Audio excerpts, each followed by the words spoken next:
Government തുടക്കമാണ്. ഇനിയും government മുന്നിൽ സമയമുണ്ട്. ഞങ്ങൾ കഠിനമായ എതിർപ്പ് രേഖപ്പെടുത്തിക്കൊണ്ട് ആദ്യമേ പോകുക എന്നല്ല ഉദ്ദേശിക്കുന്നത്.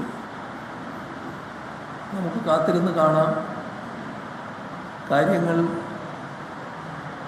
ഏത് തരത്തിലാണ് മാറുന്നതെന്ന് നോക്കാം.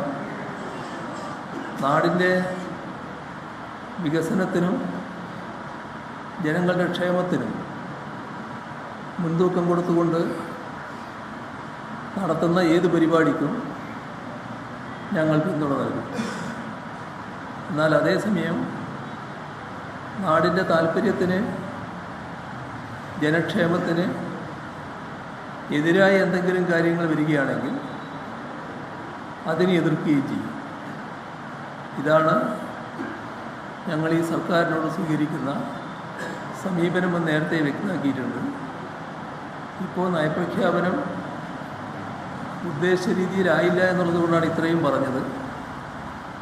ബാക്കി കാര്യങ്ങൾ അസംബ്ലിയിലും വ്യക്തമാക്കാവുന്നതാണ്. അത്രയാണ് ഇപ്പോൾ പറയാനുള്ളത്.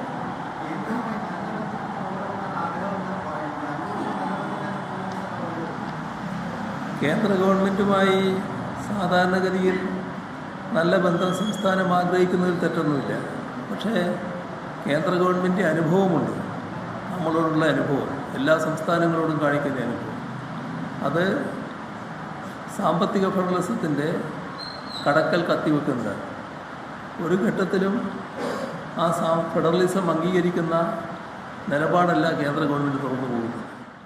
അതുകൊണ്ട് തന്നെ ആ കാര്യത്തിലുള്ള നിലപാട് വ്യക്തമാക്കേണ്ടതായിട്ടുണ്ട്. അത് വ്യക്തമാക്കിയില്ല എന്നുള്ളതാണ് ഇതിലുള്ള ദൗർബല്യം. കേന്ദ്രവുമായി നല്ല ബന്ധം ആഗ്രഹിക്കുന്നതിൽ സംസ്ഥാനത്തെ തെറ്റു പറയാനാവില്ല.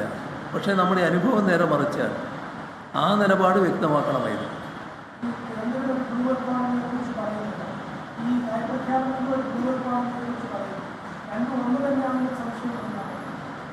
ഞാനത് പറഞ്ഞു നേരത്തെ, അത് ഏതാണെന്ന് വ്യക്തമാക്കിയിട്ടില്ല. അതാണ് വ്യക്തമാക്കണമെന്ന് ഞാൻ പറഞ്ഞത്. നരേന്ദ്രമോദിയും കേന്ദ്ര ഗവൺമെൻറ്റും പറയുന്നൊരു ബ്ലൂ എക്കോണമിയുണ്ട്. ആ ബ്ലൂ എക്കോണമിയിൽ എന്താണ് കേന്ദ്ര ഗവൺമെൻറ് സമീപനം, സംസ്ഥാന ഗവൺമെൻറ് സമീപനം, അത് വ്യക്തമാക്കേണ്ടതുണ്ടെന്ന് ഞാൻ നേരത്തെ പറഞ്ഞു.